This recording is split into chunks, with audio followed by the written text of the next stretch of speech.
தந்தை மகன் தூயாவியாரின் பெயராலே.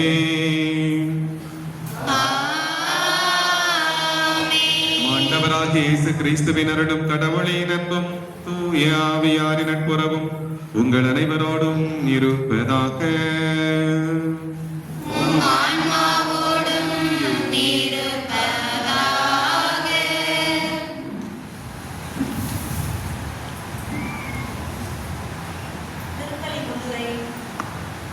புத்துணர்வும் புத்தாடை மகிழ்ச்சியும் உள்ளமெல்லாம் பூரிப்பில் புலர்ந்திடும் 8ஆம் திருவிழாவின் சிறப்பு திருப்பலியில் பங்கேற்க வந்துள்ள அன்பர்களை திரு அவை அன்புடன் வரவேற்கின்றது.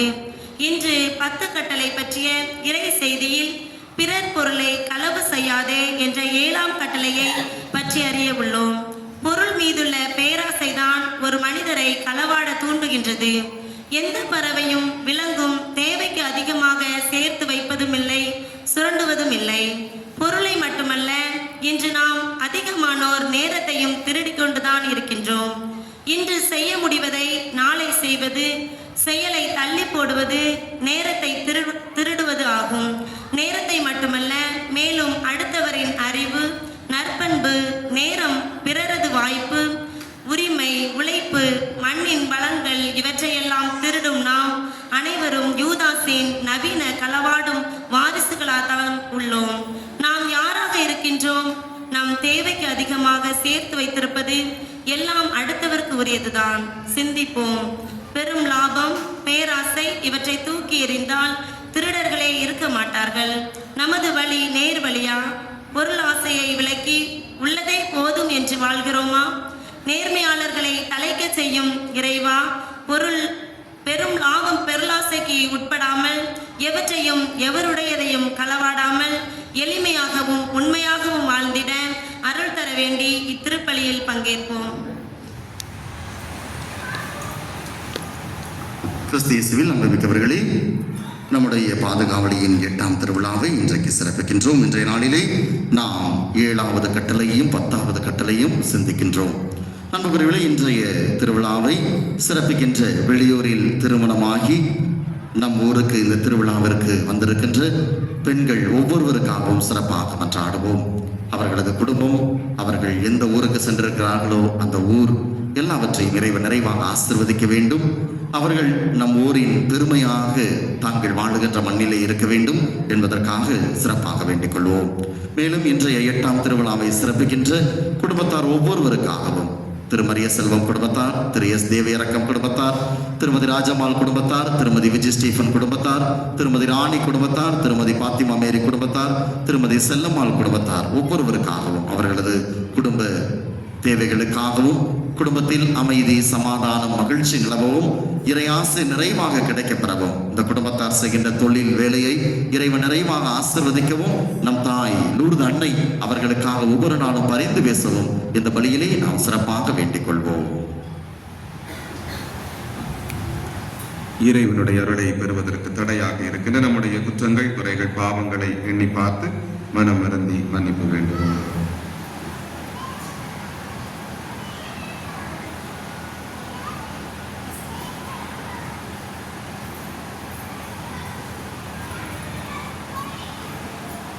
எல்லாம் அல்ல இறைவனிடமும்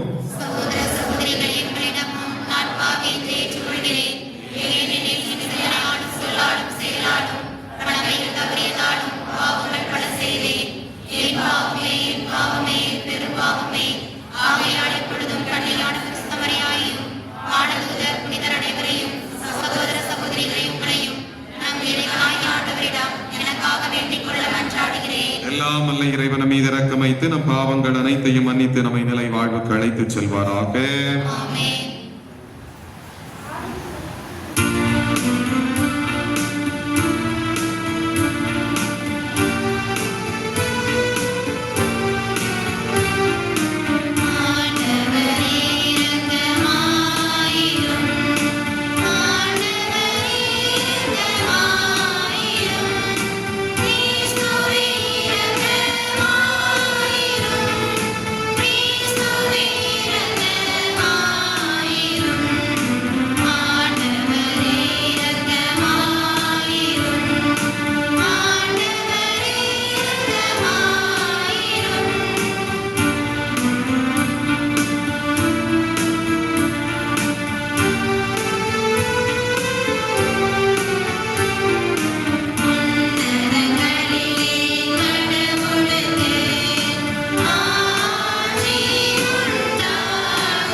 மன்றாடுவோமாக.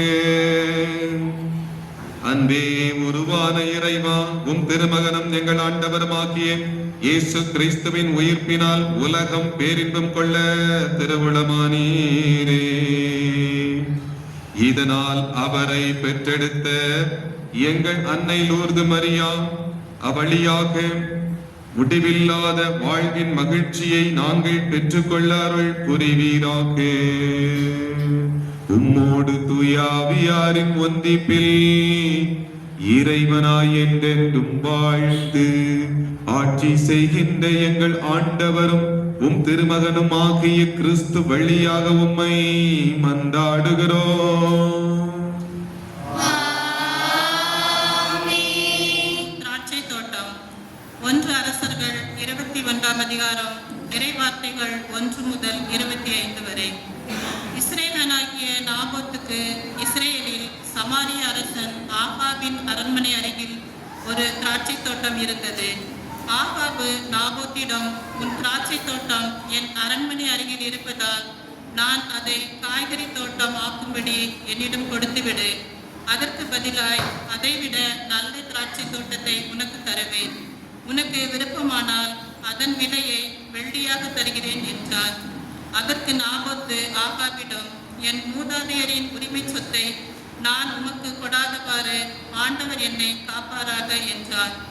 என் மூதாதையரின் உரிமை சொத்தை உமக்கு கொடுக்க மாட்டேன் என்று இஸ்ரேலின் நாபோத்து தன்னிடம் சொன்ன வார்த்தைகளை முன்னிட்டு ஆகாபு ஆத்திரத்துடனும் கோபத்துடனும் தன் அரண்மனைக்கு வந்தான். முகத்தை திருப்பிக் கொண்டு தன் கட்டிலில் படுத்து கிடந்தான். உணவருந்த மறுத்துவிட்டான். அப்போது அவனுடைய மனைவி ஈசபெல் அவனிடம் வந்து, நீர் ஏன் மனம் சோர்ந்திருக்கிறீர், ஏன் உணவருந்தவில்லை என்று அவனை கேட்டாள். அதற்கு அவன் அவளிடம், நான் இஸ்ரேலனாகிய நாபோத்திடம் பேசினேன். உன் திராட்சை தோட்டத்தை அதற்கான வெள்ளிக்கு எனக்கு கொடுத்துவிடு. உனக்கு விருப்பமானால் அதற்கு பதிலாக வேறு திராட்சை தோட்டத்தை தருவேன் என்றான் என்றேன். அதற்கு அவன், என் திராட்சை தோட்டத்தை உனக்கு தரமாட்டேன் என்று சொல்லிவிட்டான் என்றான். அப்போது அவள் மனைவி ஈசபெல் அவனை நோக்கி, இஸ்ரேலின் அரசியாகிய நீர் இப்படியா நடந்து கொள்வது? எழுந்து உணவருந்தி மகிழ்வாயிரும். இஸ்ரேலனாகிய நாபோத்திடம் திராட்சை தோட்டத்தை நானே உம்மிடம் ஒப்படைக்கிறேன் என்றாள். எனவே அவள் ஆகாபின் பெயரால் மடல்கள் எழுதி அவற்றில் அவளது முத்திரையை பொறித்து அம்மடல்களை நாபோத்திடம் நகரில் குடியிருந்த பெரியோருக்கும் உயர்குடி மக்களுக்கும் அனுப்பினாள். அம்மடல்களில் அவள், நீங்கள் ஒரு நோன்பு அறிவித்து நாபோத்தை மக்கள் முன்னிலையில் அமரச் செய்யுங்கள். அவனுக்கு எதிராய் இளி மனிதர்கள் 2 ஏவிவிட்டு, நீ கடவுளையும் அரசனையும் பழித்திருந்தாய் என்று அவன் மீது குற்றம் சாட்ட செய்யுங்கள். பின்னர் அவனை வெளியே கொண்டு போய் கல்லால் எரிந்து கொன்று போடுங்கள் என்று எழுதியிருந்தாள். நாபோத்திடம் அந்நகரில் குடியிருந்த பெரியோரும் உயர்குடி மக்களும் ஈசபெல் தமக்கு அனுப்பிய மடல்களில் எழுதியிருந்தவாறே செய்தனர். அவர்கள் ஒரு நோன்பு அறிவித்து நாபோத்தை மக்கள் முன்னிலையில் அமர்த்தினார்கள். அப்பொழுது இளி மனிதர்கள் 2 வந்து நாபோத்துக்கு எதிரே உட்கார்ந்தனர். அந்த இளி மனிதர் மக்களை பார்த்து, நாபோத்து கடவுளையும் அரசரையும் பழித்துரைத்தான் என்று அவர் மீது குற்றம் சாட்டினர். எனவே அவர்கள் அவனை நகருக்கு வெளியே கொண்டு போய் கல்லால் எரிந்து கொண்டார்கள். பிறகு அவர்கள், நாபோத்து கல்லால் எரியுண்டு மடிந்தான் என்று ஈசபெலுக்கு செய்தி அனுப்பினார்கள். நாபோத்து கல்லால் எரியுண்டு மடிந்ததை ஈசபெல் கேட்டவுடன் அவள் ஆகாபை நோக்கி, நீர் எழுந்து சென்று இஸ்ரேலனாகிய நாபோத்து உமக்கு விற்க மறுத்த அதே திராட்சை தோட்டத்தை சுத்தமாக்கிக் கொள்ளும். நாபோத்து உயிரோடு இல்லை, அவன் இறந்து போனான் என்றாள். நாபோத்து இறந்து போனதை ஆகாபு கேட்டு இஸ்ரேலனாகிய நாபோத்தின் திராட்சை தோட்டத்தை உடைமையாக்கிக் கொள்ள புறப்பட்டு போனான். அந்நேரத்தில் இஸ்பேயரான எலியாவுக்கு ஆண்டவர் உரைத்த வாக்கு, நீர் புறப்பட்டு சமாரியாவில் இருந்து ஆட்சி செய்யும் இஸ்ரேலின் அரசன் ஆகாபை போய் பாரும். அவன் நாபோத்தின் திராட்சை தோட்டத்தை தன் உடைமையாக்கிக் கொள்ள அங்கு போகிறான். நீ அவனிடம் சொல்ல வேண்டியது, ஆண்டவர் இவ்வாறு கூறுகிறார், நீ கொலை செய்து கொள்ளையடித்திருக்கின்றாய் இல்லையா? எனவே நீ அவனிடம் சொல்ல வேண்டியது, ஆண்டவர் இவ்வாறு கூறுகிறார், நாய்கள் நாபோத்தின் ரத்தத்தை நக்கிய அதே இடத்தில் அவை உனது ரத்தத்தையும் நக்கும். அப்போது ஆகாபு எலியாவை நோக்கி, என் எதிரியே, என்னை கண்டுபிடித்து விட்டார் விட்டாயா என்று கேட்டார். அதற்கு அவர், ஆம், நான் கண்டுபிடித்து விட்டேன். ஆண்டவரின் பார்வையில் தீயன செய்யும் அளவுக்கு நீ உன்னையே வெற்றி விட்டாய். இதோ நான் உனக்கு தீங்கு வர செய்வேன். உனது வழிமரபை ஒழித்து விடுவேன். அடிமை மக்களாயினும் அடிமைகளாயினும் இஸ்ரேலின் ஆண் மக்களை ஆகாவிடமிருந்து வெட்டி எறிவேன். நெபாத்தின் மகன் யெரொபெயாமின் குடும்பத்திற்கும் அகியாவின் மகன் பாசாவின் குடும்பத்திற்கும் செய்தது போல உன் குடும்பத்திற்கும் செய்வேன். ஏனெனில் நீ இஸ்ரேலரை பாவத்திற்கு உள்ளாக்கி எனக்கு பெருஞ்சினம் ஊட்டினாய். மேலும் ஈசபலை குறித்து ஆண்டவர் சொல்வது, இஸ்ரேலின் மதிலருகே நாய்கள் ஈசபலை தின்னும். ஆகாபை சார்ந்தோர் நகரினும் வடிந்தால் நாய்களுக்கு இரையாவர். நகர்ப்புறத்தை இறந்தால் வானத்து பறவைகளுக்கு இரையாவார் என்றார். ஆண்டவரின் பார்வையில் தீயன செய்யும் அளவுக்கு தன்னையே விற்றுவிட்ட ஆகாபை போல் கெட்டவன் எவனும் இருந்ததில்லை. ஏனெனில் அவனுடைய மனைவி ஈசபெல் அவனை தூண்டிவிட்டாள். இது ஆண்டவன் வழங்கும் அருள்வாக்கு.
புனித மத்தேயு எழுதிய தூய நற்செய்தியிலிருந்து வாசகம்.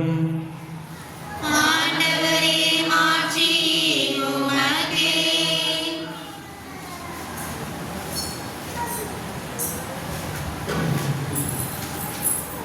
புனித மத்தேயு எழுதிய தூய நற்செய்தி அதிகாரம் 6 இறைவார்த்தைகள் 19 முதல் 24 முடிய.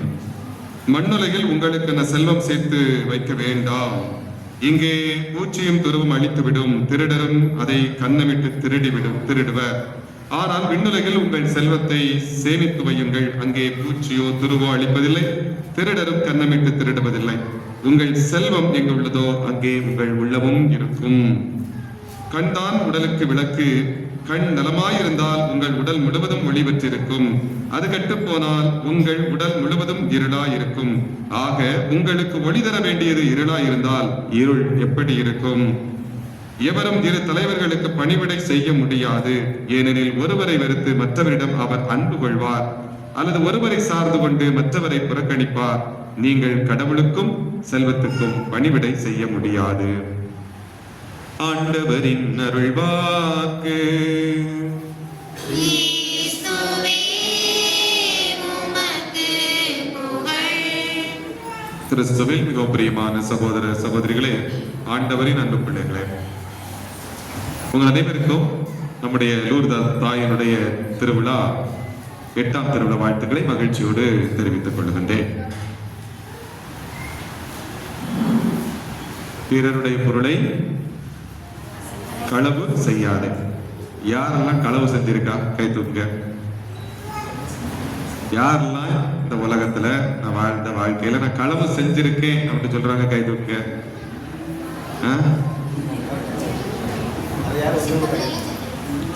அத்தனை கேட்டு சின்ன பிள்ளையா இருக்கும்போது பெரிய பிள்ளை இந்த வாழ்க்கையில முழுசும் கேட்கிறேன், யாரெல்லாம் களவு செஞ்சிருக்கா கை தூக்குங்கன்னு சொன்னேன். கை எவ்வளவு வெயிட்டாவா இருக்கு. அங்க பாருங்க, நிறைய பேர் கை தூக்கணும். சரி, யாரெல்லாம் களவே செய்யல கை தூக்குங்களேன். எவ்வளவு ஈஸி பத்தியா, அவ்வளவு பேர் கை தூக்கல. ஆமா, எல்லாருமே நம்ம களவு செய்திருப்போம் இல்லையா? ஏன்னா அது ஒரு இன்ட்ரெஸ்ட், அப்படித்தானே? நம்ம வீட்டுல இருக்கிற மாங்காய் விட பக்கத்து வீட்டு தோட்டத்துல தொங்குற மாங்காய் எப்படி இருக்கும்? டேஸ்டா இருக்கும். நாக்கில இல்ல, எங்க? கண்ணுல. கண்ணுல அதை பார்த்த உடனே ரொம்ப பளபளன்னு இருக்க, டேஸ்டா இருக்குமோன்னு தோணும். சரிதானே? அதனாலதான் ஆண்டவர் கண் தான் உடலுக்கு விளக்கு. எனவே முதல்ல அந்த கண்ணுக்கு தான் தெரியுது, பளன்னு தெரியும். அதுக்கப்புறம் தான் என்ன செய்வோம்? அதுக்கு மேல ஆசை வரும், பறிச்சு சாப்பிட ஆசை வரும். எனவே அருமையானவர்களே, இந்த உலகத்திலே களவு செய்வது என்பது சின்ன வயசுல இருந்து பெரிய வயசு வர உண்மையிலேயே அது ஒரு வேடிக்கையான ஒரு அனுபவமாக இருக்கு. சின்ன வயசுல அது ஒரு வேடிக்கையான அனுபவமா இருக்கும். என்னது? களவெடுத்துருவோம். களவெடுத்துட்டு என்ன செய்வோம்? திருன்னு என்ன செய்வோம்? முழிப்போம். முழிச்சிட்டு அதை மறைக்கிறதுக்கு நாம படுற பாடு இருக்க, நாம சொல்ற பொய் இருக்க, அதெல்லாம் பார்த்தா ஒரு புத்தகமே என்ன செய்யலாம்? எழுதலாம். அது நமக்கு மட்டும் தான் தெரியும். சரிதானே? அப்படி நம்ம பல காரியங்கள் நடந்திருக்கும். அது இன்ட்ரெஸ்டிங்கா இருக்கும். நம்முடைய வாழ்க்கையிலே அடுத்த நிலைக்கு போவதற்கான படிப்பினையை அந்த களவுகள் சொல்லித் தருகிறது. சின்ன வயசுல நீங்க செய்த களவுகள் வாழ்க்கையில் இந்த களவு எப்படி, எந்த ஒரு அளவுக்கு அது ஒன்றுமே இல்லாதது, அது மகிழ்ச்சி தர முடியாது என்பதை இந்த களவுகள் தான் சொல்லித்தரும். எனவேதான் களவையும் கற்றுமறை என்று சொல்லப்பட்டிருக்கிறது. அந்த களவை எடுத்ததுக்கு அப்புறம் நம்ம படுற பாடு இருக்கு பார்த்தீங்களா? அந்த ஒரு பதட்டம், அந்த உண்மையற்ற தன்மை. இப்ப களவு எடுக்கலப்பா, 4 பேர் இருக்கிறாங்க, இதை களவெடுத்தது யாருன்னு சொல்லும் போது நீங்க யாருமே களவெடுக்கல, நீங்க எப்படி நிப்பிய? நெஞ்ச நிமித்திட்டு நிப்பிய. ஒரு தைரியம் இருக்கு. ஒரு ஃபாதர் முன்னால இருந்தாலும், ஒரு அதிகாரி முன்னாலும் என்ன களவெடுக்கல, ஒரு தைரியத்தை இருக்கு. ஆனா அதே நேரத்துல அந்த பொருள் மட்டும் உங்க பாக்கெட்டுக்குள்ள கிடக்குதுன்னு வச்சுங்க, அந்த நேரத்துல நீங்க எப்படி இருப்பிய? எவ்வளவு பெரிய ஆளா இருந்து போங்க, உங்க பாக்கெட்டுக்குள்ள அந்த பொருள் இருக்குது, என்ன ஆகும்? டவுசர் நனைஞ்சிரும் இல்லையா? உண்மையிலேயே பயம் வருகிறது. வந்த உடனே கிட்டு நடக்கிட்டே போவோம், நமக்கு தான் தெரியும். எனவே இந்த களவு என்பது உண்மையிலே நமக்கு பாடத்தினுடைய மெய்யான ஒரு தத்துவத்தை கற்றுத்தருகிறது. களவெடுத்த பிறகு இதனால் ஒன்றுமே இல்லை என்பதை கற்றுத்தருகிறது. இந்த பாடத்தை கற்றுக்கொள்கிறவர்கள் களவை கற்ற பிறகு மறந்து விடுவார்கள். ஆனால் பாடம் கொள்ளாதவர்கள் வயசான பிறகு கூட அந்த பாட்டி என்ன செய்யும், தாத்தா பாக்கெட்ல இருந்து ஒரு 10 ரூபாய எடுக்கும். நிச்சயமா எனக்கு நடக்கும். ஏன்னா அது முடிய பழகும். என்னாச்சு? பழகும். இந்த பாட்டிக்கு 10 ரூபாய் என்னத்துக்கு? இந்த பாட்டிக்கு எதற்கு? பேர பிள்ளைகள்லாம் இருக்கும். பேர பிள்ளைகளுக்கு கல்யாணம் முடிச்சிருக்கும், சரிங்களா? அந்த பேர பிள்ளைகள்லாம் காசு கொடுக்கும். ஆனாலும் தாத்தா பாக்கெட்ல இருந்து நிச்சயம் 10 ரூபாய் எடுக்காம இருக்க முடியாது. ஒரு விதமான பழக்கத்திற்குள்ள ஒரு ஈர்ப்பு, ஒரு கவர்ச்சி. அந்த சாத்தான் வந்து வஞ்சித்து விடுகிறான். அந்த கவர்ச்சியிலே நாம் அதை செய்ய முடியாத நிலைக்கு வருகிறோம். அந்த 10 ரூபாயை பார்த்த உடனே எவ்வளவு காசு பார்த்திருப்பாங்க அந்த பாட்டி. பிள்ளைகளை பெத்து வளர்த்து ஆளாக்கி அது அப்புறம் பேர பிள்ளைகள் வர மேல கழுத்துல இருந்து பார்த்தாக்க மேல இருந்து கீழே வர அது சேலையே தெரியாம என்ன இருக்கும், மஞ்சளா இருக்கும். அந்த அளவுக்கு நல்லா போட்டு எடுத்தெல்லாம் கட்டி கொடுத்துருப்பாங்க. ஆனாலும் தன்னுடைய வீட்டுக்காரர் பாக்கெட்ல இருந்த 10 ரூபா 50 ரூபா மேல ஒரு ஈர்ப்பு இருக்கத்தாங்க செய்தா இல்லையா? இருக்குது இல்லையா? என் அன்பு பிள்ளைகளே, எனவே இந்த கண்களால் படக்கூடிய அந்த ஈர்ப்பு இது எங்க தொடங்குச்சு? அத்தனை 1000 ரூபாய் பார்த்தவர்களுக்கு இந்த 50 ரூபாயும் 10 ரூபாயும் எப்படி ஈர்ப்பு தொடங்கியது என்றால், சின்ன வயசுல அவங்க இருக்கும்போது 10 ரூபாய் என்கிறது அவங்களுக்கு எப்படி இருந்திருக்கும்? சின்ன வயசுல இந்த 10 ரூபாய் எப்படி இருந்திருக்கும்? கிடைச்சிருக்காது. ஏன்னா 1 ரூபா 2 ரூபாய் கிடைக்கிற கஷ்டம். 50 ரூபா 50 காசு 4 அணா இன்னைக்கு இல்ல 10 காசு. நான் சின்ன வயசுல இருக்கும் போதே அதை துட்டு முட்டாயின்னு சொல்லுவாங்க. 10 காசு 20 காசு வாங்கி போய் அந்த துட்டு முட்டை எடுத்து அதுக்குள்ள ஒரு துட்டு இருக்கான்னு நம்ம என்ன செய்வோம், பார்த்துட்டு இருப்போம். அப்ப நம்மளுக்கு 50 காசு கிடைச்சிட்டா பயங்கரமா இருக்கும். 1 ரூபா கிடைச்சிட்டா பெரிய ஆளாயிருவோம். இதுல 10 ரூபா அப்படின்னா இருக்கும், 10 ரூபா கிடைக்காது. அப்ப 10 ரூபாவை அப்படியே பார்த்து அது அப்பா கையில இருக்கும், அம்மா கையில இருக்கும். பார்த்து இது எப்படிடா நம்மகிட்ட வரும்? வரவே வராது. காசை மட்டும் தந்துட்டு போன்றாங்க. என்னது ரூபா நோட்டை நம்மகிட்ட தரவே மாட்டாங்க. அப்போ அந்த சின்ன வயசுல கண்களால் படுகின்ற அந்த ஈர்ப்பு காலம் வரை நம்ம என்ன செய்கிறது, அது நம்ம உச்சி முடிய பிடிச்சினது ஆட்டது. எவ்வளவுதான் காசு பணம் பார்த்தாலும் ஒரு 10 ரூபாய் 50 ரூபாய் கீழே கிடந்துச்சுனாக்க நமக்கு என்ன செய்யுது, அவ்வளவு கொள்ள பிரியம் வருகிறது. எடுத்துட்டு இது யாருக்கென்று கேட்கறது கொஞ்சம் தயங்கிறது. உடனே எடுத்து நிச்சயம் கரைக்குள்ள வச்சிருக்கு. எனவே என் அன்பு பிள்ளைகளே, இந்த களவு என்பது நம் கற்று மறக்க வேண்டிய ஒரு பாடமாக இருக்க வேண்டுமே ஒழிய அது நம்மை பாழாப்படுத்தக்கூடிய ஒரு தவறான ஒரு காரியமாக இருந்துவிடக் கூடாது. அன்புக்குரியவர்களை பாருங்கள், நம்ம பழைய ஒரு கதை சொல்லுவாங்க இல்லையா? ஒரு பையன் வந்து சின்ன வயசுல என்ன திருடுனா ஊசி திருடுறான். அந்த அம்மா என்ன செய்தாங்க, நல்லதுன்னா சொல்லிட்டு வாங்கி அவனை தட்டி கொடுத்தாங்க, பரவாயில்லையேன்னு சொல்லிட்டு. அதுக்கப்புறம் என்ன செய்தான், ஒவ்வொன்னா திருட ஆரம்பிச்சு அவன் திருடிக்கிட்டே போனா கடைசியில மிகப்பெரிய திருடனா ஆகி அவனுக்கு தூக்கு தண்டனை வரும்போது என்ன செய்வாங்க, கடைசி ஆசை என்னப்பா அப்படின்னு கேட்கும் போது எங்க அம்மா பார்க்கணும்னு சொன்னாங்க இல்லையா? இந்த கதை ஞாபகம் இருக்கா? ஆமா. அம்மா பார்த்த உடனே வேகமா வந்து என்ன செய்யனா, மூக்க கடிச்சிருவானா, ஒரே கடியா கடிச்சு. என்ன அப்படின்னா, சின்ன வயசுலயே நான் ஊசி திருடும் போது என்ன கண்டிச்சு வச்சிருந்தனா, இன்னைக்கு இவ்வளவு பெரிய பாவம் செஞ்சிருப்பானா அப்படின்னு சொல்லுவாங்க. எனவே அதை சின்ன வயசுல சொல்லி தரக்கூடிய ஒரு கதை வழியாக பாடம். எனவே சிறிய வயதிலே இந்த களவு என்பதிலிருந்து நீ விடுபட்டு விடு என்பதை அருமையான ஒரு பாடமாக கதை வழியாக நம்முடைய முன்னோர்கள் கற்றுக் கொடுக்கிறார்கள். விவிலியத்திலே பார்க்கின்ற பொழுது ஆண்டவர் இயேசு 12 சீடர்களை அன்பொழுது அழைக்கிறார். இது எவ்வளவு பெரிய அழைப்பு, எவ்வளவு பெரிய ஆசீர்வாதம். எத்தனையோ 1000 பேர்களை அவர்கள் சந்தித்தார் ஆண்டவர் இல்லையா? ஆண்டவர் எத்தனையோ 1000 பேர்களை சந்தித்தார். ஆனால் அந்த 1000 பேர்களுக்கு இல்லாத ஒரு பேர் ஆசீர்வாதம் யாருக்கு கிடைச்சிச்சு? இந்த 12 பேருக்கு மட்டும் கிடைச்சிச்சு. இந்த 12 பேருக்கும் கிடைத்த ஆசீர்வாதத்தில் ஒரே ஒரு மனிதன் தான் இழந்து விட்டான். அவனுடைய கையில் என்ன இருந்தது? பண காசு நிறைந்த பை இருந்த காரணத்தினால் தானே இழந்து விட்டான். ஏனென்றால் அங்கே வருகின்ற பொழுது அதனில் போடப்படக்கூடிய காசு கொஞ்சம் அவனுக்கு நினைச்சது எடுத்துக் கொள்வதுண்டு என்று விவிலியம் சொல்லுகிறது. எனவே தனக்கென்று கொஞ்சம் எடுத்துக் கொள்ளக்கூடிய ஆசை, அங்கே சின்ன ஆசை ஏற்பட்டதால் மெய்யான செல்வமாக்கிய ஒப்பற்ற செல்வமாக்கிய ஆண்டவர் இயேசுவோடு இருந்த பிறகும் கூட அந்த செல்வத்தை இந்த செல்வம் கண்கள் மறைக்க செய்து விட்டது. எனவே ஆண்டவர் இயேசுவை காட்டி கொடுக்கக்கூடிய அளவுக்கு 30 வெள்ளிக்காசு எப்படி இருந்திருக்கு? தகதன்னு மின்னி இருக்கு. ஆண்டவர் இயேசுவின் முகம் மின்னல அவனுக்கு மறைச்சிடுச்சு. ஏனென்றால் அந்த பிரியம் களவு, சின்ன சின்ன களவு செய்த அந்த பிரியம் எனது ஆண்டவர் இயேசு ஒப்பற்ற செல்வத்தை எனது அவரிடமிருந்து மறைத்து விட்டது. இந்த 30 காசு தான் தளதளவு தெரிஞ்சிருக்கு. 30 காசை வாங்கிட்டு அவன் ஆண்டவர் இயேசுவை ஆட்டி கொடுத்தான். பிள்ளைகளே, அவனுக்கு நேர்ந்தது என்ன? அவனுக்கு நேர்ந்தது என்ன? மரணம் இல்லையா? அவன் தற்கொலை செய்து கொண்டான். தன்னுடைய வாழ்க்கை நிம்மதியாக இருக்க முடியாது. களவு செய்தவர்கள், காசை விரும்பி அவர்கள் தங்களுக்கு எடுத்துக்கொண்டவர்கள், ஏனென்றால் இது ஒரு மிகப்பெரிய களவு. ஆண்டவருக்கு பதிலாக காட்டிக் கொடுத்த வகையிலே ஒரு காசை நம்ம வாங்கிட்டு ஒரு பெரிய ஒரு காரியத்தை செஞ்சிட்டான். மிகப்பெரிய களவு. எனவே அவன் தன்னுடைய வாழ்க்கையை தன்னை முடித்துக் கொள்ளக்கூடிய நிலையில் இருக்கு. அதே போல திருத்தூதர் பணிகளிலே 5வது அதிகாரத்திலே அருமையான ஒரு பகுதி வரும் பாருங்கள். திருத்தூதர் பணி 5வது அதிகாரம். அங்கே யார்? 2 பேர், ஒரு குடும்பத்தினர் இல்லையா? அழகாக அனனியாவும் சப்பீராவும். அனனியாவும் சப்பீராவும்.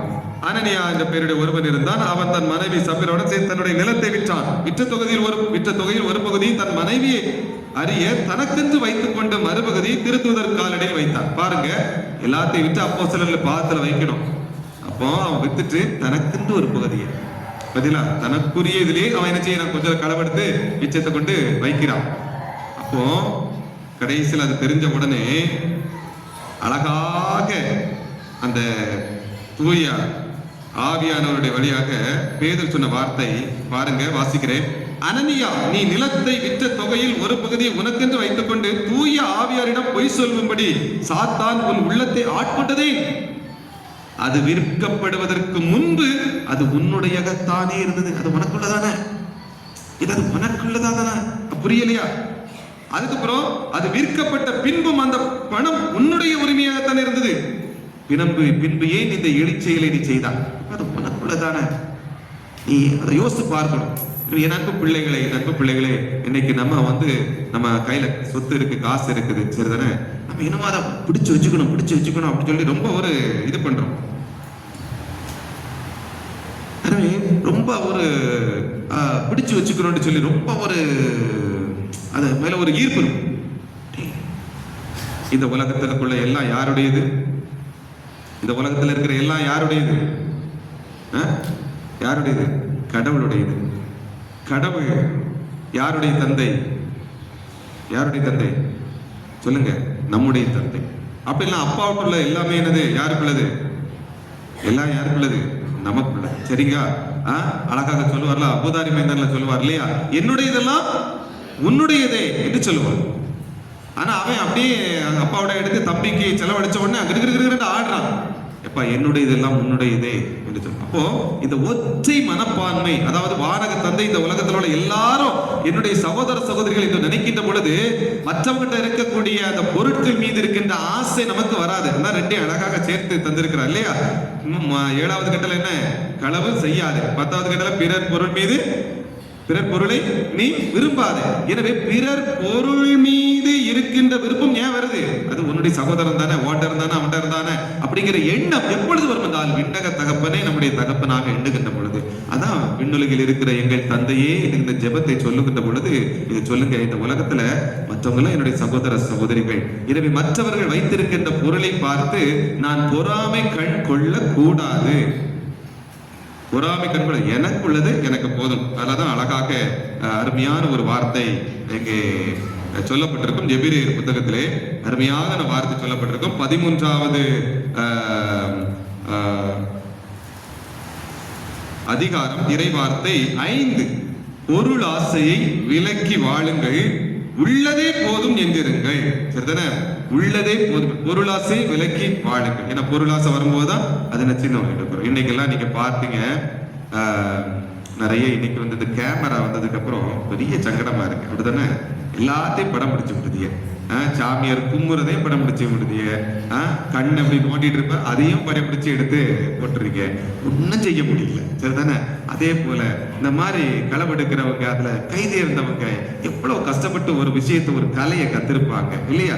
அப்படி கலையை கத்துட்டு கடைக்குள்ள போய் அப்படி நைஸா இப்படி எடுத்து அப்படி இப்படி சொருவிட்டு அழகு போல ஒண்ணும் தெரிய மாட்டேன், காய் காய் காய்ட்டு எதுவுமே பயமில்ல. நம்ம எல்லாம் ஒண்ணு எடுத்துக்கிட்டா என்ன பயப்படும் இல்லையா? வயிறு கலங்கு.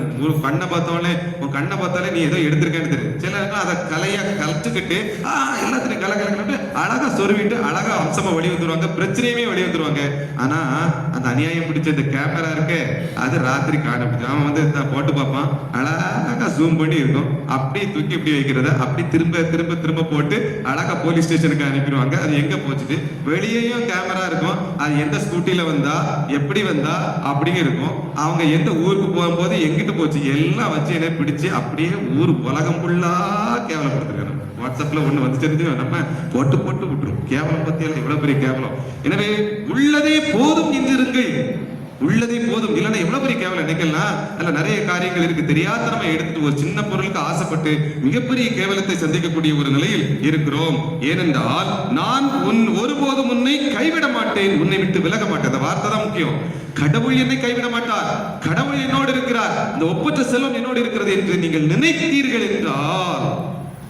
என்றால் அந்த பொருளுக்கு என்ன செய்ய மாட்டீங்க, ஆசைப்பட மாட்டீங்க. இன்னைக்கு முதல் வாசகத்துல அருமையாக சொல்லப்பட்டது இல்லையா, ஒரு வாசகத்துல அந்த நாபோத்தினுடைய அந்த இதை ஆகாப் என்ன செய்யறான், விரும்புறான்.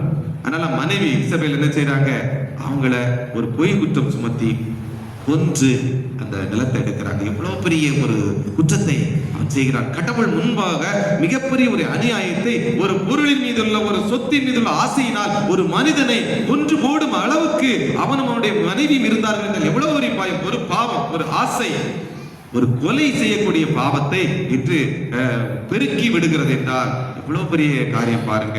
எனவே தான் இந்த விவிலியம் மிக அற்புதமாக சொல்லுகிறது பாருங்கள். எவரும் இரு தலைவர்களுக்கு பணிவிடை செய்ய முடியாது. நற்செய்தி கடவுளா செல்வமா, ஏனென்றால் ஒருவரை வெறுத்து மற்றவரிடம் அவர் அன்பு கொள்வர், ஒருவரை சார்ந்து கொண்டு மற்றவரை புறக்கணிப்பர். அன்பு பிள்ளைகள் நல்லா யோசித்து பாருங்க. செல்வம் மீது ஆசை இருந்தால் நீங்கள் யாரை புறக்கணித்தாக வேண்டும் சொல்லுங்க, யாரை புறக்கணித்தாக வேண்டும்? கடவுளை புறக்கணித்தாக வேண்டும். கடவுள் மீது ஆசை இருந்தால் நீங்கள் யாரை புறக்கணித்தாக வேண்டும்? அப்ப நீங்க கடவுள் பிள்ளைகளா? நீங்க கடவுள் பிள்ளைகளா? கை தூக்குங்க. மாதா பிள்ளைகளா? கை தூக்குங்க. அப்ப களவு செய்யலாமா? செய்யலாமா? செய்யக்கூடாது. அவ்வளவுதான், நீ முடிஞ்சிச்சு. சின்ன பொருள் கூட 10 ரூபா 5 ரூபாய்ல இல்லை என்றால் இல்லை, ஏனென்றால் நான் கடவுள் பிள்ளை. இது அல்ல இது, ரெண்டுக்கும் இருப்பேன் அப்படிங்கிறது கிடையாது இல்லையா. நான் 2ஆம் கிளாஸ் படிப்பேன், 3ஆம் கிளாஸ் படிப்பேன், நல்லா இருக்குமா? 1 2ஆம் கிளாஸ் படி, வெயிலாவி அங்கேயே உட்காந்துக்க, இல்லைன்னா பாஸ் ஆகி 3ஆம் கிளாஸ் போ, இடையில நீ நிக்க முடியாது. எனவே நீ கடவுள் பிள்ளையாயிரு, களவு செய்யாத.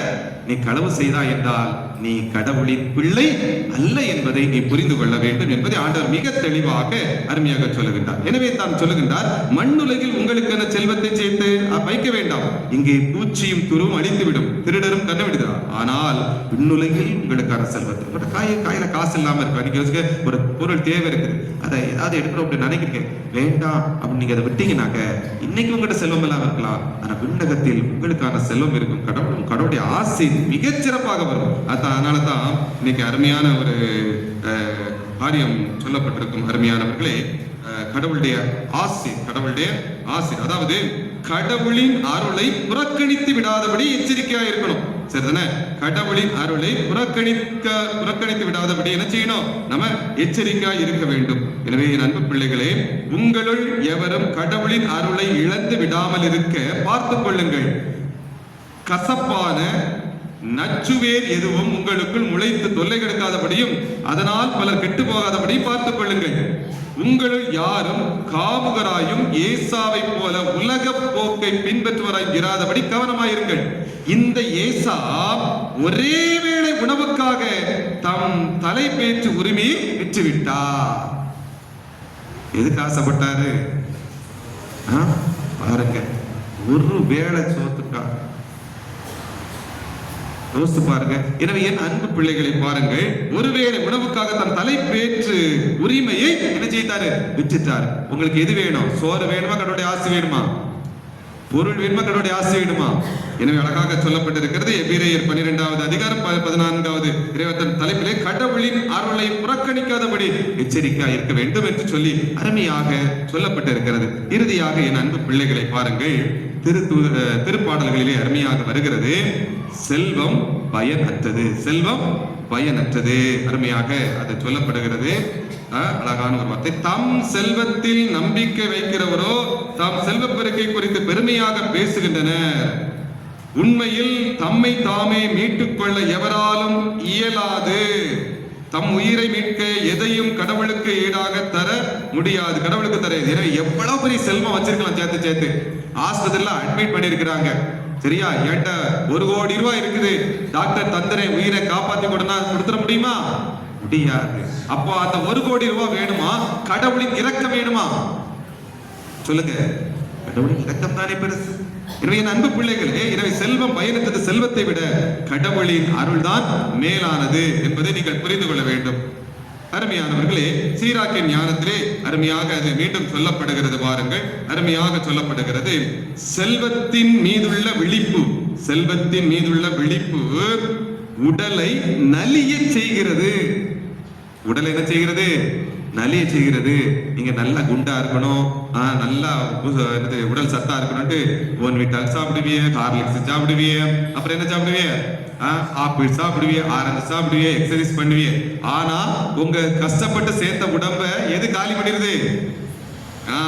செல்வத்தின் மீது உள்ள விழிப்பு. செல்வம் அப்படிங்கிற அப்படி இந்த புது மாடல்ல நகை வந்திருக்க அப்படின்ட்டு விளம்பரத்துல காமிப்பா ஒரு நடிகை, அதுக்கேத்தாப்புல ஒரு அழகா நடிகை பார்த்திருப்பான். அப்படியே கண்ணு இருக்கும், எப்படா வாங்கலாம், முடிஞ்சு போச்சு.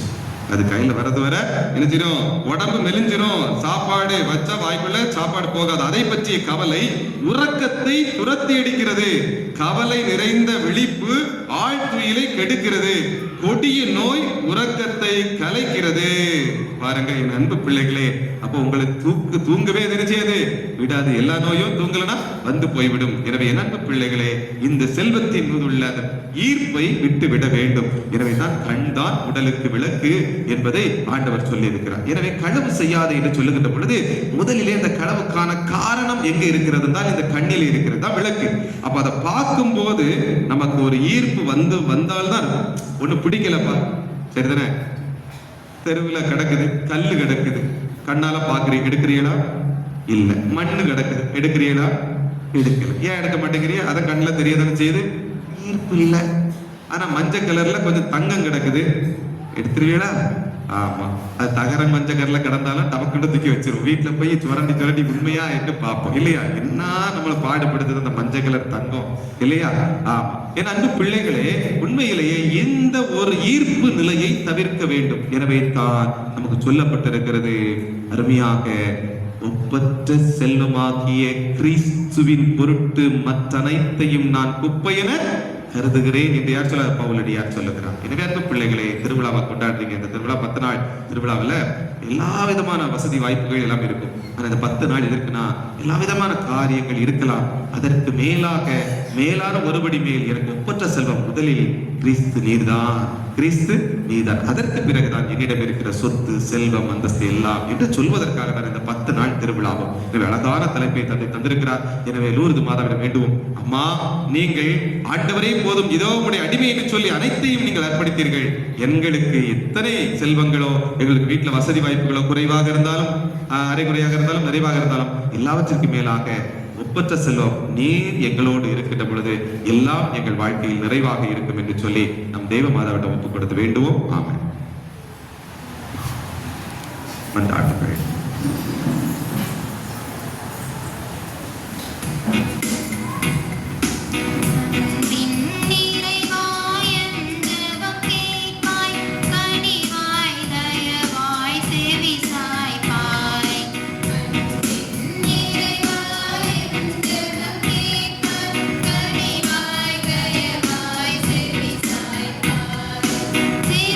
திருச்சபையாளும் திருத்தந்தை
நம்முடைய தனிப்பட்ட தேவைகளுக்காக ஒவ்வொருவரும் உருக்கமாய் கைகளை குவித்து மாதா வழியாக கடவுள்கிட்ட வேண்டுங்க.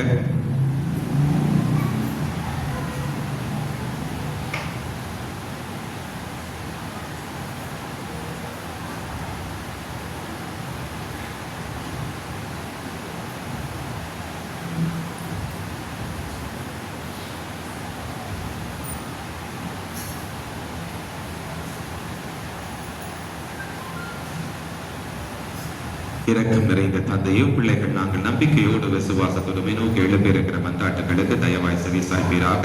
எங்கள் தேவைகளை நிறைவு செய்வீராக. தேவமாதா வழியாக எங்களை ஒவ்வொரு நாளும் ஆசீர்வதிப்பீராக. உம்முடைய பிள்ளைகளாக எப்பொழுதும் எங்களை வாழச் செய்வீராக. எங்கள் ஆண்டவராகிய கிறிஸ்து வழியாக நோக்கி மன்றாடுகிறோம். ஆமென்.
சகோதர சகோதரிகளை, என்னுடையதும் உங்களுடையதுமாகிய பலி எல்லாம் அல்ல தந்தையாக இறைவனுக்கு தகும்படி மன்றாடுங்கள்.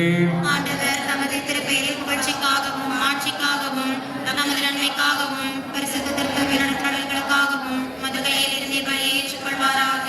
இரக்கமே உருவான தந்தையே, புனிதலூர்து அன்னையினுடைய விழாவிலே பேரின்பத்துடன் உமக்களிக்கின்ற இக்காணிக்கைகளை ஏற்றுக்கொள்வீராக. கிறிஸ்துவின் பலியோடு இணைக்கப்பட்ட நாங்கள் இவ்வுலக ஆறுதலையும் நிலையான மீட்பையும் பெற்றுக்கொள்ள அருள்வீராக. எங்கள் ஆண்டவராகிய கிறிஸ்து வழியாக உம்மை மன்றாடுகிறோம். ஆண்டவர் உங்களோடு இருப்பாராக.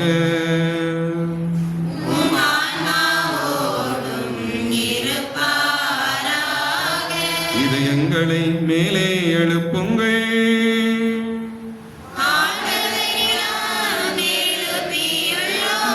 இறைவனாகிய ஆண்டவருக்கு நன்றி கூறுவோம்.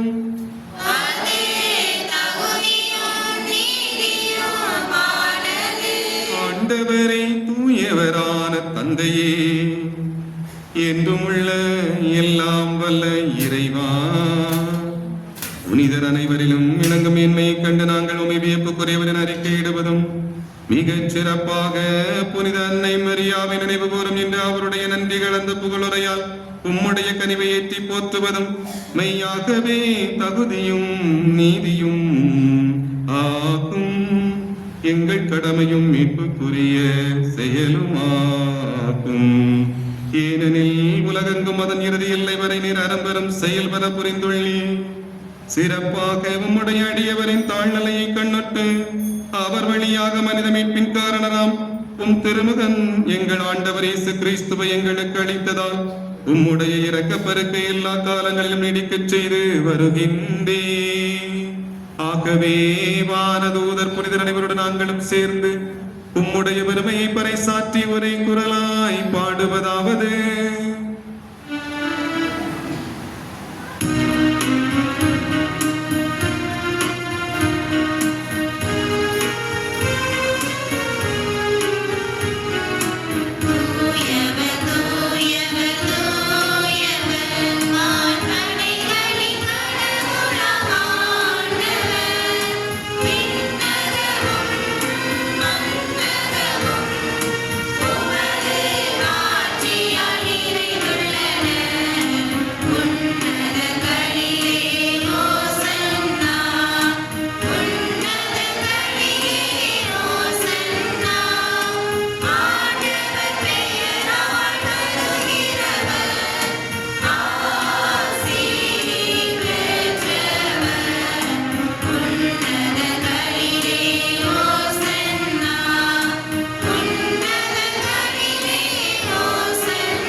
கிறிஸ்துவின் திருவுடலும் திரு ரத்தமுமாக மாறுகின்ற இந்த புனிதமான வேளையில் இந்த அப்பரச காணிக்கை வழியாக உங்கள் ஒவ்வொருவரையும் ஒப்புக்கொடுங்க. நாங்கள் உமக்குரியவர்கள் என்று ஒப்புக்கொடுங்க. நாங்களே உமக்குரியவர்கள் என்று சொல்லுகின்ற பொழுது எங்களுக்கென்று எதுவும் இல்லை, இந்த உலகத்தில் உள்ள எல்லாம் உமக்குரியது என்று சொல்லும். இதையும் எனக்கென்று நான் அளவுக்கு அதிகமாய் ஆசைப்பட மாட்டேன். கடவுளே, நீர் எனக்கு எது கொடுத்திருக்கிறோ அது மட்டும் போதும். பிறர் பொருள் மீது ஆசையோ களவு என்கின்ற எண்ணமோ எனக்கு வேண்டாம் என்று ஆண்டவரிடம் ஒப்புக்கொடுங்க. ஆண்டவர் ஒப்பற்ற செல்வமாய் உங்கள் உள்ளத்தில் வருவார். ஆண்டவரே, மெய்யாகவே தூயவர், தூய்மை அனைத்திற்கும் ஊற்று. ஆகவே உங்களுடைய ஆவியை பொழிந்து காணிக்கைகளை தூய்மைப்படுத்துமை வேண்டும். இவ்வாறு ஆண்டவர் இயேசு கிறிஸ்துவின் உடலும் இரத்தமுமாக எங்களுக்கு இவை மாறுவனவாக. அவர் பாடுபட உளம் கனிந்து தம்மை கையளித்த போது அப்பத்தை எடுத்து மக்கள் நன்றி செலுத்தி அதை விட்டு தம் சீடருக்கு அளித்தவர் கூறியதாவது: அனைவரும் இதிலிருந்து பெற்று உண்ணுங்கள், ஏனெனில் இது உங்களுக்காக கையளிக்கப்படும் என் உடல். தேவனே,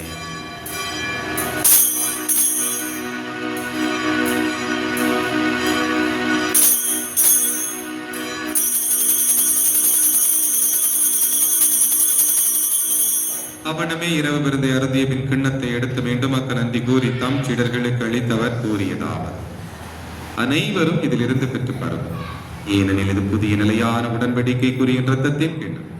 இது பாவ மன்னிப்புகள் உங்களுக்காகவும் பலருக்காகவும் சிந்தப்படும். இதை என் நினைவாக செய்யுங்கள்.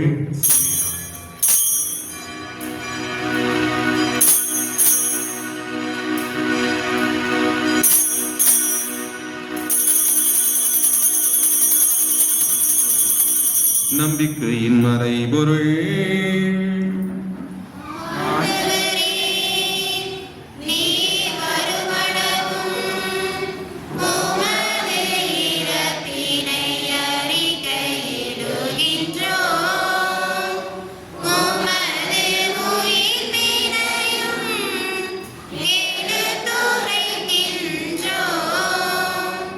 ஆண்டவரே, நாங்கள் கிறிஸ்துவின் இறப்பினையும் மீட்பினையும் நினைவு கூர்ந்து வாழ்வு தர்மப்பத்தை மீட்பளிக்கும் கிண்ணத்தை உமக்கு ஒப்புக் கொடுக்கிறோம்.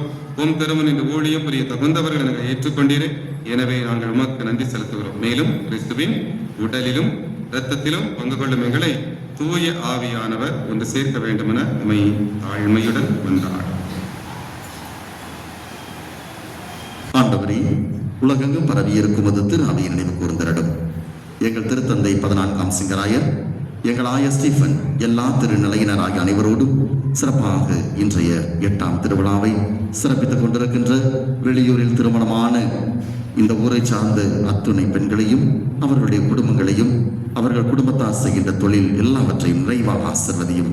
அதே நேரத்தில் இன்றைய 8ஆம் திருவிழாவை ஒப்புக் கொடுத்திருக்கின்ற குடும்பத்தார் ஒவ்வொருவரையும் திருமதிய செல்வம் குடும்பத்தார், திரு எஸ் தேவேரக்கம் குடும்பத்தார், திருமதி ராஜம்மாள் குடும்பத்தார், திருமதி விஜய் ஸ்டீஃபன் குடும்பத்தார், திருமதி ராணி குடும்பத்தார், திருமதி பாத்திமா மேரி குடும்பத்தார், திருமதி செல்லம்மாள் குடும்பத்தார், இவர்கள் ஒவ்வொருவரையும் நிறைவாக ஆசிர்வதியும்.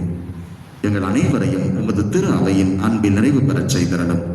மேலும் உயிர்த்தெழும் நோக்குடன் துயில் கொள்ளும் எங்கள் சகோதர சகோதரிகளையும் எங்கள் குடும்பங்களில் இறந்த எங்கள் அன்பிற்குரியவர்களையும் யாரும் நினையாத ஆன்மாக்களையும் இறந்தோர் அனைவரையும் இரக்கத்துடன் நினைவு கூர்ந்துவும் திருமுக ஒளியினுள் ஏற்றரலும். எங்கள் அனைவர் மீதும் இரக்கமாயிரும். கடவுளின் கன்னித்தாயும் எங்கள் பாதுகாவலியுமான புனித லூர்து அன்னை, அவருடைய கணவரும் எங்கள் பங்கின் பாதுகாவலருமான புனித வளனார், புனித திருத்தூதர்கள், இவ்வுலகிலும் உகந்தவராய் இருந்தோராகிய புனிதர் அனைவருடனும் நாங்கள் நிலை வாழ்வில் பங்கு கொள்ளும் தகுதி பெற்று உம் திருமகன் இயேசு கிறிஸ்து வழியாக உம்மை புகழ்ந்தேத்தும் வரமருள உம்மை மன்றாடுகிறோம்.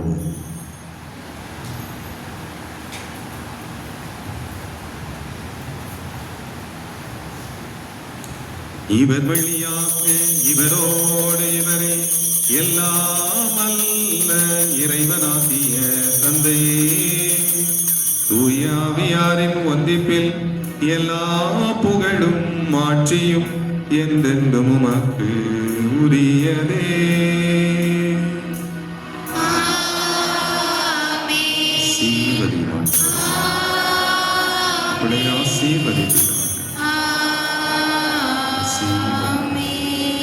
இறைமகன் இயேசு நமக்கு கற்றுக் கொடுத்தபடி விண்ணக தந்தையை நோக்கி நம் கைகளை விரித்து மன்றாடுவோம்.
ஆண்டவரை தீமை அனைத்திலிருந்தும் விடுவித்து எங்கள் வாழ்நாளில் அமைதியை கனிவுடன் அருள உம்மை மன்றாடுகிறோம்.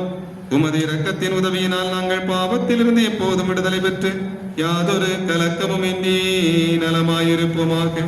நாங்கள் இது நோக்கி இருக்கும் பேரின்பத்திற்காகவும் மீட்பராகிய இயேசு கிறிஸ்துவின் வருகைக்காகவும் காத்திருக்கின்றோம்.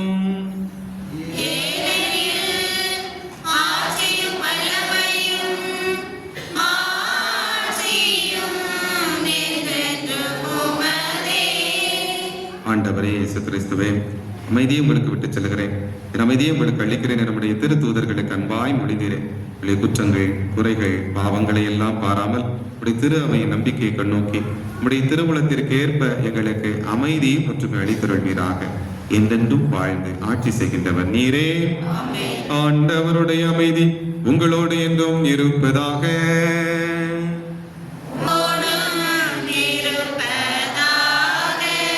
ஒருவருக்கொருவர் கிறிஸ்து தருகின்ற அமைதியை அன்போடு பகிர்ந்து கொள்வோம்.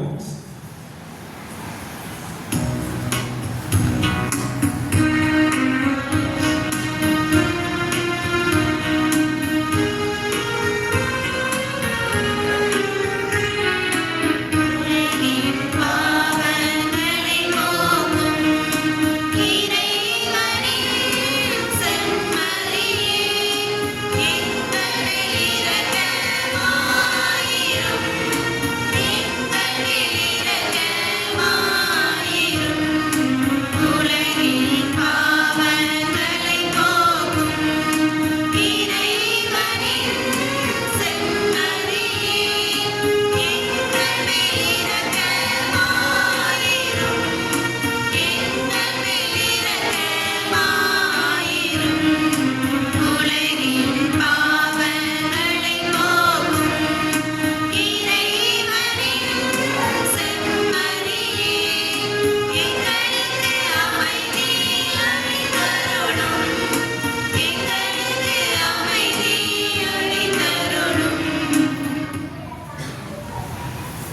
இதோ இறைவனின் செம்மறி, இவரே உலகின் பாவங்களை எல்லாம் போக்குகின்றனர். நமக்காக, நாம் வாழ்வு வருவதற்காக தன்னையே இழந்த அன்பு தெய்வம் இவர். இந்த செம்மறியின் விருந்துக்கு அழைக்கப்பட்ட நாம் அனைவருமே பேறு பெற்றோர்.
கிறிஸ்து இயேசுவில் அன்புமிக்கவர்களே, நம்முடைய தாய் ஏகடைக்கல தாய் புதுமையின் புகழிடம் லூர்து அன்னையினுடைய திருவிழாவை மிக சிறப்பாக கொண்டாடி கொண்டிருக்கிறோம். இன்று 8ஆம் திருவிழாவை நாம் கொண்டாடி கொண்டிருக்கின்றோம். எனவே உங்கள் அனைவருக்கும் 8ஆம் திருவிழா நல்வாழ்த்துக்களை தெரிவித்துக் கொள்கின்றேன். மிக சிறப்பாக வெளியூர்களிலிருந்து பல்வேறு ஊர்களிலிருந்து தாயை தேடி பிறந்த மண்ணிற்கு நிறைய பேர் இன்று வந்திருக்கிறீர்கள், நாளை வந்து கொண்டிருக்கிறார்கள். வந்திருக்கின்ற ஒவ்வொருவரையுமே பங்கு தந்த இந்த முறையிலே அன்போடு வரவேற்கின்றேன். தாயினுடைய ஆசிரியம் அருளையும் நிறைவாக இந்த திருவிழா நாட்களிலே நீங்கள் பெற்று செல்ல உங்களை அன்போடு கேட்டுக்கொள்கின்றேன். அன்புமிக்கவர்களே, சிறப்பாக நமது 8ஆம் திருவிழாவை இன்று நாம் சிறப்பித்திருக்கிறோம். அன்னையினுடைய அருள் இரக்கம் ஆசீர் நிறைவாக இந்த நாளில் நமக்கு கிடைத்திருக்கிறது. எனவே ஆண்டவருக்கு நன்றி செலுத்துகிறோம். நம் தாய் அன்னை மரியாளுக்கு லூர்து அன்னைக்கு நன்றி செலுத்துகின்றோம். எனவே இந்த நன்றியினுடைய வெளிப்பாடாக இன்றைய நாளிலே நம்முடைய 8ஆம் திருவிழாவை நமக்கு திருப்பலி தலைமையேற்று அற்புதமான ஒரு மறையுரை, பிறர் பொருளை நாம் எந்த சூழ்நிலையிலும் விரும்பக்கூடாது, நாம் போதுமென்ற ஒரு உள்ளத்தோடு எப்போது வாழ ஆரம்பிக்கின்றோமோ அப்போது இறைவன் நம்மை நிறைவாக ஆசீர்வதிக்கிறார். எப்போது பிறர் பொருள் மீது ஆசைப்படுகிறோமோ, போதும் என்ற மனமில்லாமல் இருக்கின்றோமோ, அப்போது நம்முடைய வாழ்வு கேள்விக்குரியதாக மாறுகிறது, ஆண்டவரை விட்டு விலகிச் செல்கிறது என்பதை மிக அற்புதமாக விவிலியத்தில் பல்வேறு விவிலிய மாந்தர்களுடைய வாழ்க்கை நிகழ்வுகள், இறை வார்த்தைகள் வழியாக இன்று மிக அற்புதமான மறையுரையை தந்து இறை ஆசிரியை நமக்கு பெற்று தந்தவர்கள் அருள் தந்தை வசந்தன் அவர்கள். அருட்தந்தை பற்றி சொல்ல வேண்டிய தேவையில்லை. ஏனென்றால் தந்தை அவர்கள் நம்முடைய தாய் பங்கான உபரி பங்கிலே உதவி பங்கு தந்தையாக இருந்தபோது ஓராண்டு முழுவதும் நம்முடைய ஊருக்கு வந்து திருப்பலி நிறைவேற்றி நம்முடைய அத்தனை நிகழ்வுகளிலும் மிகச் சிறப்பாக பங்கெடுத்தவர்கள். நம்முடைய ஊர் தந்தை அவர்களுக்கு மிகவும் பிடித்தமான ஒரு நெருக்கமான ஒரு ஊர். எனவே தந்தை அவர்கள் எப்போது அழைத்தாலுமே உடனடியாக வரக்கூடிய ஒரு தந்தை. இன்னும் சிறப்பாக சொல்ல வேண்டும் என்றால் தந்தை அவர்கள் தற்போது நம்முடைய பூச்சிக்காடு பங்கிலே பங்கு தந்தையாக பணியாற்றி கொண்டிருக்கிறார்கள். கடந்த வாரத்திலே நம்முடைய திருவிழா தொடங்கிய பிறகுதான் அவர்களது கிளை பங்கு பிரகாசபுரத்திலே ஒரு அற்புதமான ஆலயத்தை திறந்தார்கள். கடந்த 5 ஆண்டுகளாக மிகச்சிறப்பாக அந்த ஆலயத்தை உருவாக்குகின்ற பணியை செய்து அதனுடைய கனியை கடந்த வாரம் மக்கள் அனைவருமே சுவைக்கின்ற அளவுக்கு மிக அற்புதமாக ஆயரவர்களால் ஒரு பெரிய ஆலயம் திறந்து வைக்கப்பட்டது. தந்தை அவர்கள் தான் முழுமையாக பொறுப்பெடுத்து அந்த ஆலயத்தை உருவாக்கி திறப்பதற்கு வழிவகுத்தவர்கள். அது மட்டுமல்ல, தந்தை அவர்களை பற்றி சொல்லுகிற பொழுது தந்தை அவர்கள் ஒரு சிம்பிளா சொல்லணும்னா இஸ் அ ஹியூமன். மனித உணர்வுகளை புரிந்து கொண்டு அதிலும் குறிப்பாக தந்தையர்களது உணர்வுகளை, அவர்களது பின்புலத்தை அல்லது அவர்களது சூழ்நிலையை புரிந்து கொண்டு எல்லா தந்தையர்களையும் அரவணைத்து செல்லக்கூடிய, எல்லா தந்தையர்களிடம் அன்பை காட்டக்கூடிய, எல்லா தந்தையர்களையுமே ஒரே சமமாக பாவிக்கின்ற ஒரு அற்புதமான தந்தை. எப்போது உதவி கேட்டாலும் உடனடியாக உதவி செய்வதற்கு முன் வருகின்ற தந்தை. அவர்களே நான் அடிபட்டிருந்த நேரத்தில், நான் மருத்துவ சிகிச்சையில் இருந்த நேரத்தில் தந்தை அவர்களை அடிக்கடி ஃபோன் பண்ணி விசாரிப்பது மட்டுமல்ல, தம்பி உனக்கு எப்போ என்ன உதவி வேணாலும், எங்க திருப்பலி வைக்க வேண்டியது இருந்தாலும் சரி நீ என்கிட்ட சொல்லு, நான் எப்படியாவது எனக்கு திருப்பலி இருந்தாலும் ஏதாவது ஒரு வகையில நான் அதை அட்ஜஸ்ட் பண்ணி நான் திருப்பலி வைக்கிறதுக்கு வர்றேன் அப்படின்னா. அந்த வகையில் தான் நான் மருத்துவ வெடிப்பில் இருந்த பொழுது, மருத்துவ சிகிச்சையில் இருந்தபோது நம்முடைய ஊரிலே முதல் சனிக்கிழமை, ஞாயிற்றுக்கிழமை திருப்பலிகளை பல நேரங்களில் நிறைவேற்றி இருக்கிறார். எனவே எல்லாருக்கும் உதவ வேண்டும் என்று நினைக்கிற ஒரு அற்புதமான தந்தை, மனிதனுடைய உணர்வுகளை புரிந்து அதற்கேற்ப அவர்களை அன்பு செய்கிற தந்தை இந்த நாளிலே நமக்கு வந்திருக்கிறார்கள். நம்மை அனைவரையும் அறிந்திருக்கிற ஒரு தந்தை. எனவே தந்தை அவர்களை இந்த நேரத்திலே பங்கு சமூகம் சார்பாக அன்போடு நன்றியோடு நினைத்து பார்த்து நம்முடைய நன்றிகளை, பாராட்டுகளை கரவழி மூலமாக தெரிவித்துக் கொள்வோம். தந்தை அவர்களுக்கு நம்முடைய நன்றியை தெரிவிக்கும் விதமாக இன்றைய திருவிழாவை ஒப்புக் கொடுக்கிற குடும்பத்தார் தந்தை அவர்களுக்கு நூலாடை போர்த்தி தங்களது நன்றியை தெரிவிப்பார்கள்.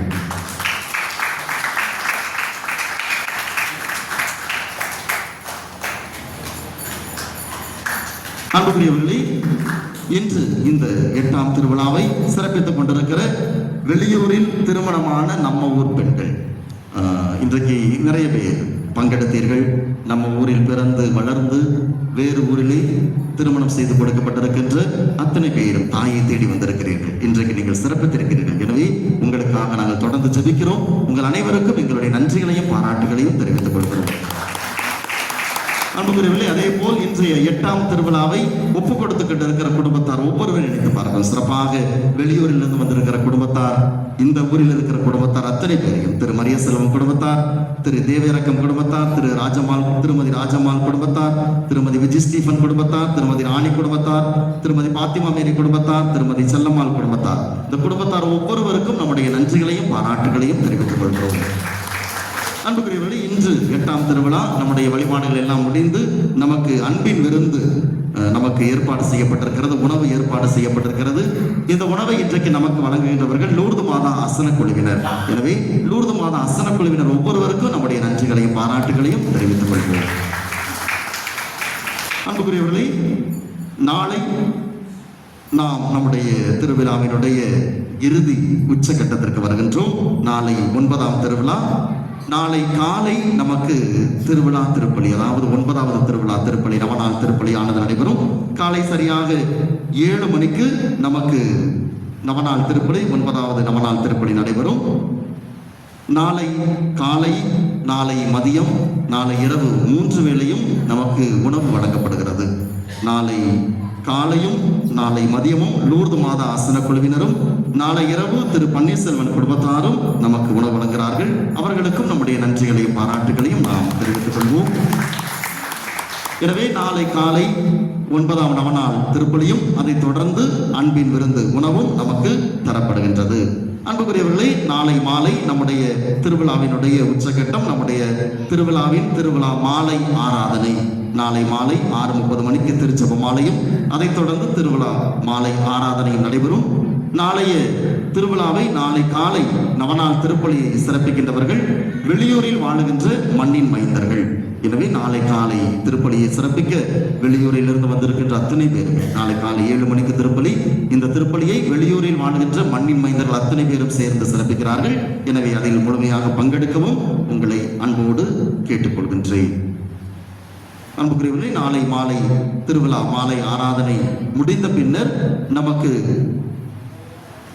சப்பர பவனியானது ஏறக்குறைய இரவு 10 மணி அளவிலே இரவு உணவு முடிந்த பின்னர் சப்பர பவனி இருக்கும். எனவே அனைத்து திரு நிகழ்வுகளிலும் நாம் முழுமையாக பங்கெடுக்கவும் உங்களை அன்போடு கேட்டுக்கொள்கின்றேன். அன்புக்குரியவர்களே, நம்முடைய மறைக்கல்வி மாணாக்கர்கள் இந்த ஆண்டு முழுவதுமே மிகச் சிறப்பாக, எண்ணிக்கை மிக குறைவாக இருந்தாலும் ஒவ்வொரு ஞாயிற்றுக்கிழமையும் மறைக்கல்வியிலே பங்கெடுத்திருக்கிறார்கள். அவர்களுக்கு தேர்வுகள் வைக்கப்பட்டிருக்கிறது. அவர்கள் தேர்வுகள் மற்றும் அவர்களுக்கான போட்டிகள், விளையாட்டு போட்டிகள், அதே போல மறைக்கல்வி தொடர்பான போட்டிகள் என்று பல போட்டிகள் வைக்கப்பட்டிருக்கிறது. இந்த நாளிலே அப்படி வைக்கப்பட்ட போட்டிகள் அனைத்திற்கும் நம்முடைய மாணாக்கர்களுக்கு நாம் பரிசு வழங்குகின்றோம். எனவே பரிசுகளை வழங்க நம்முடைய அன்பு தந்தை வசந்தன் அவர்களை அன்போடு அழைக்கின்றோம். முதலாவதாக கேள்வி பதில் போட்டி. இந்த போட்டியில் முதல் பரிசை பெறுகின்றவர் அஸ்விகா. முதல் பரிசு அஸ்விகா.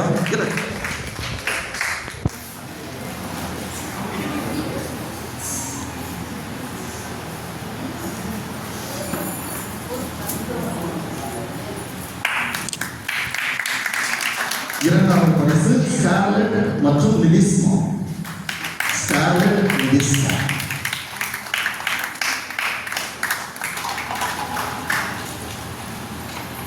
அடுத்ததாக பாடல் கண்டுபிடித்தல் போட்டியில் முதல் பரிசு லிலிஸ்மா. பாடல் கண்டுபிடித்தல் போட்டி. மறைக்கல்வி ஆசிரியர் தயவு செய்து இந்த பரிசு பொருட்களை எடுத்து வந்து வாங்க. நேராகவும் வச்சுக்கிறோம். வாங்க, எடுத்துட்டு வாங்க. எடுத்துட்டு வந்து வரிசை எடுத்து விடுங்க. இரண்டாவது பரிசு அஸ்விகா. நமக்கு இருக்கிறதே 11 பிள்ளைங்க தான், அதனால திரும்ப பரிசு வாங்குற பிள்ளைங்க தான் வாங்குவாங்க. பொருள் கண்டுபிடித்தல் போட்டியில் முதல் பரிசு அஸ்விகா. இரண்டாவது பரிசு பியோனா.